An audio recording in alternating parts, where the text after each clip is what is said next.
Donc, nous allons vous parler, Lorraine et moi, du projet Bicréatif. Donc, moi, je suis agronome plutôt spécialisée dans les régulations biologiques et Lorraine Pro, ergonome plutôt spécialisée dans les questions de conception. Vous verrez que c'est important pour ce projet qui a pour objectif de construire des agroécosystèmes sans pesticides à l'échelle du territoire. Alors, nourri par une bibliographie ancienne et importante sur le sujet de l'agriculture sans pesticides, nous pensons qu'il faut repenser cette agriculture de manière systémique à l'échelle de la parcelle, parce que ça fait des années que c'est écrit, mais à la fois pour tenir compte du fait que certains bioagresseurs bougent dans un paysage, pour tenir compte du fait que certains leviers doivent se penser entre agriculteurs, pour tenir compte du fait que certaines productions devront être diversifiées, donc de nouvelles cultures devront trouver des débouchés, et enfin, parce que les productions seront certainement réduites en volume, il faut penser cette agriculture à l'échelle du territoire, dans un paysage de pratique, dans un paysage d'habitat semi-naturel, dans un paysage de parcelles, mais aussi avec un collectif d'acteurs. Cette agriculture sans pesticides à l'échelle du territoire est forcément un défi qui, pour nous, relève de la conception innovante, et c'est la littérature sur la conception qui nous le dit. Et donc, c'est donc ce défi qui concerne un processus organisé pour fixer des objectifs très ambitieux qui crée des solutions à l'échelle du territoire avec des acteurs locaux. Pour remplir compte tenu de ce défi, notre objectif est de concevoir des territoires zéro phyto avec les acteurs du territoire en mobilisant et générant des connaissances biologiques, écologiques, agronomiques et socio-économiques. Pour nourrir cet objectif, nous avons construit ce projet avec trois work packages qui reflètent les activités de conception. Le premier est de comprendre la manière dont les acteurs se posent des questions sur ce défi sans pesticides. Le deuxième est de créer et le troisième est d'évaluer. Il se propose de produire des connaissances génériques en mobilisant un certain nombre de territoires d'études dont on vous parlera juste après. Donc, il s'agit, de manière un peu plus concrète, dans ce travail de WP1, par exemple, de réaliser pour chacun des territoires des diagnostics socio-techniques et d'identifier les marges de manœuvre possibles dans les territoires, et ce faisant, de s'outiller et de formaliser des méthodes pour réaliser ces mêmes diagnostics.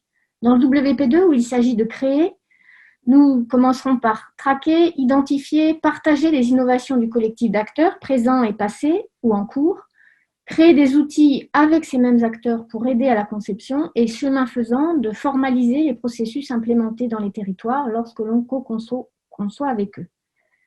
Et enfin, interconnecter le Work Package évalué qui se propose de collecter, évaluer, modéliser les impacts environnementaux et les services écosystémiques rendus sur les territoires et, chemin faisant, de formaliser les méthodes et les outils pour réaliser cette évaluation multicritère sur les performances dans les territoires.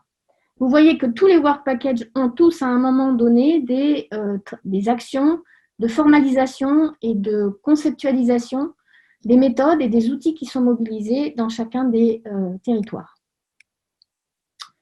Pour réaliser ceci, 15 partenaires, des designers de l'ENCI, des écologues du Muséum d'histoire naturelle ou des écologues aussi distribués dans les différentes unités INRAE, des agronomes de l'INRA, de l'ISARA et de l'INRAE, et également des spécialistes des sciences de la conception, sciences de gestion et géographes dans les différentes partenaires. Donc un projet particulièrement pluridisciplinaire qui s'appuie sur deux pieds majeurs, l'agronomie systémique et les sciences de la conception.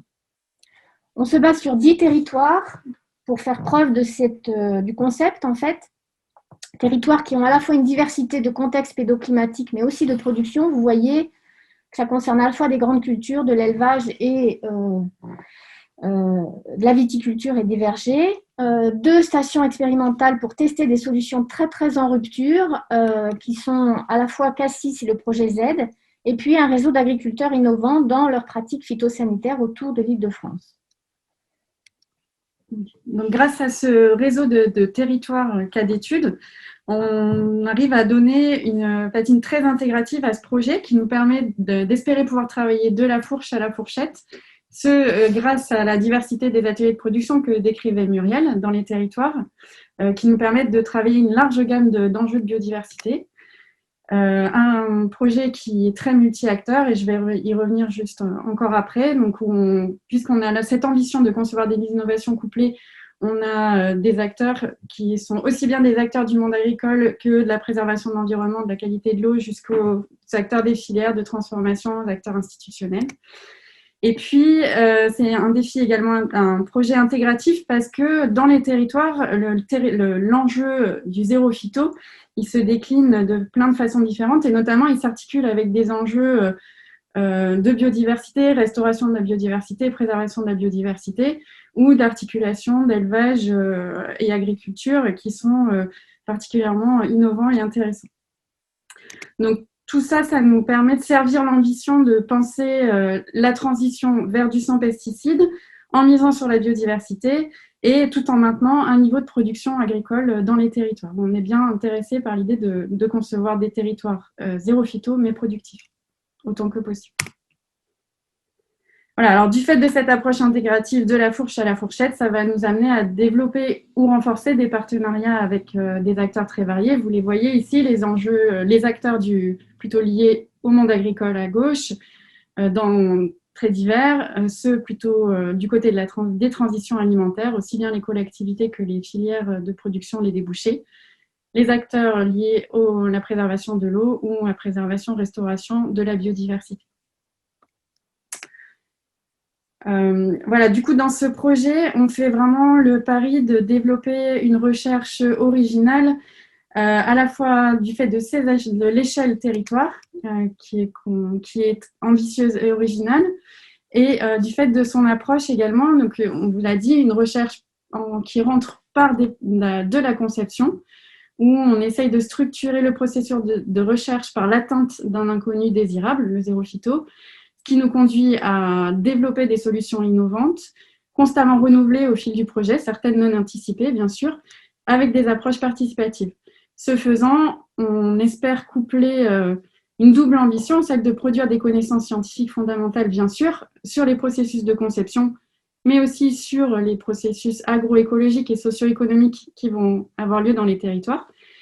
Mais en parallèle de ça, en fait, puisqu'on met tout de suite les territoires au travail, les acteurs des territoires au travail sur ce projet de conception, on produit également de l'impact.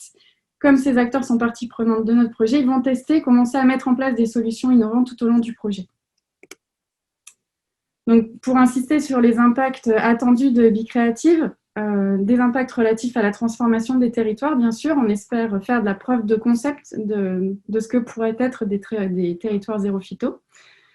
On va montrer la diversité des objets qui peuvent être conçus, des agencements spatiaux, mais aussi des combinaisons de cultures, des nouvelles filières d'approvisionnement, etc. On espère contribuer à transformer la recherche et le développement dans le monde agricole, avec des nouvelles formes de recherche par la conception, développement de nouveaux contenus de formation, des nouveaux acteurs clés d'intermédiaires, et puis contribuer également à transformer la relation homme-nature, puisque dans les territoires, on va reconnecter fortement les citoyens au monde agricole, tout un panel d'acteurs qui ne se rencontrent peut-être plus forcément, ce qui va nous permettre d'échanger de façon concrète et argumentée sur les dits services rendus par la nature. Donc au final, on a ce projet Bicréative qui est à la fois guidé par les objectifs scientifiques de pointe et cette ambition d'impact, où on va travailler bien sûr avec l'équipe Azirpa pour bien solidifier cette partie d'identification et d'analyse des impacts et des risques dans le projet. Voilà, on vous remercie pour votre attention. Merci. Alors, contrairement à ce à quoi on se préparait, on n'a pas de questions. Donc, il faut qu'on trouve une manière de je ne sais pas quoi faire, de se réveiller peut-être pour qu'on puisse se parler les uns les autres pendant la journée. Du coup moi j'en ai peut-être même deux, mais en tout cas j'en ai une première qui est de… Ah, il y a une question. Alors, je ne suis pas censée poser les questions, je suis censée prendre les questions. Donc, il y a une question, comme il n'y en a qu'une, c'est facile, il y a une question de Guy Richard. Pouvez-vous expliquer les critères de choix des CST? Je vous pose la mienne en même temps. Comme vous êtes beaucoup dans la conception, la co-conception avec les acteurs, je crois que j'ai encore un petit peu de mal à voir jusqu'à quel point vous êtes dans du zéro phyto ou dans de la réduction de phyto.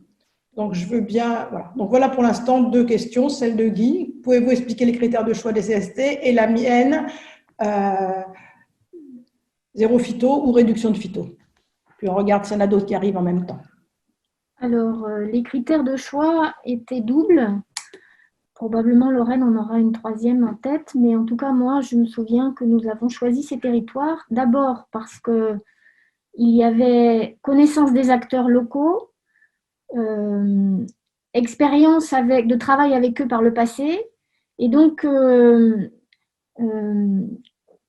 presque certitude qu'ils allaient s'engager vers une réduction des phytos. Il est clair que certains ont très peur d'aller vers le zéro phyto et il est clair que je ne parierai pas que l'année prochaine, ils soient tous en zéro phyto. Mais en tout cas, ils partagent cette ambition d'aller vers une réduction, voire une absence complète dans l'ensemble du territoire. Donc, on les connaissait, on avait travaillé avec eux et il y avait un engagement réciproque, au moins lié à l'expérience. Et deuxième choix, des contextes de production différents où on pouvait mobiliser soit les agriculteurs, leurs conseillers, éventuellement la coopérative, soit plus encore des agriculteurs, mais aussi tout ce qui les entoure, les consommateurs, les transformateurs, voilà. Est-ce qu'il y a d'autres éléments, Lorraine? Non, moi, je pense que ce sont les principaux, oui. Et l'innovation, je trouve, dans ce projet, c'est qu'on a embarqué 2 territoires où il était question d'élevage. Pour pouvoir, élevage vu comme un moyen de s'adosser à des ambitions de sans pesticides sur les grandes cultures. Donc, un moyen d'aider à diversifier, en fait, si je fais court. Et du coup, Muriel a en partie répondu à ta question, Florence, sur réduction de phyto versus zéro phyto. Dans la discussion avec les territoires, on a été clair sur le fait qu'on travaillerait avec cette ambition zéro phyto et que ça allait être le moteur pour nous pour déclencher des réflexions qu'on n'avait pas jusque-là. C'est une façon en fait claire de stimuler la créativité des acteurs sur le terrain. Donc, l'ambition est clairement affichée de dire on ne se contentera pas de réduction de phyto, on vous demande qu'on réfléchisse ensemble à ce que seraient des territoires sans phyto. Après, voilà, concrètement, c'est ce que dit Muriel, ils sont plus ou moins avancés dans ce chemin, donc ça va être plus ou moins facile, mais pour nous, c'est ça qui va être aussi stimulant. D'où l'importance des 2 systèmes stations expérimentales INRAE, Cassis et Z, qui, eux, font du zéro phyto depuis plusieurs années, même si c'est récent, et sont utilisés dans notre projet à la fois comme des endroits de test et comme des endroits de démonstration pour les collectifs. Bon, alors attendez, parce qu'on a encore plein de questions. Là, ça y est, tout d'un coup, tout le monde se prépare. 2 minutes. Il nous reste 2 minutes. Donc, je vous lis les questions. Je n'arrive pas à les synthétiser. Bon, il y a une question sur le management. Je ne sais pas s'il faut en parler. C'est une question différente. Vous n'avez pas parlé du management du projet, si vous avez un mot à dire. Sinon, sur le fond, on a une question sur comment sont prises en compte les relations contractuelles qui préexisteraient en fait, avant ce que vous allez faire. Et une question sur le choix des territoires. Est-ce qu'il y a eu des critères de taille ou d'organisation interne du territoire sur le conseil ou l'existence, le rôle des coopératives? Et enfin, une dernière question sur la manière dont ont été pris en compte des indices et critères de durabilité parmi la multitude de possibilités. Vous avez 2 minutes pour répondre à tout ça. Vous ne répondez pas et puis vous répondrez par écrit ou bien…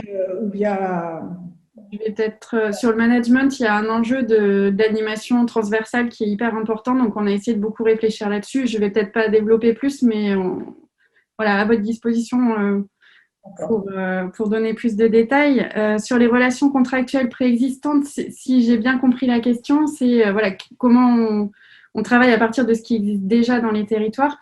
Et ça, c'est un point qui est particulièrement développé grâce au WP1, où en fait, on va partir vraiment d'un diagnostic au sens large de l'état des territoires, les relations entre acteurs, dans une série de dimensions. C'est ce qu'on appelle diagnostic sociotechnique et c'est une méthode relativement originale et innovante et donc le projet va beaucoup nous contribuer à formaliser, à améliorer, à construire.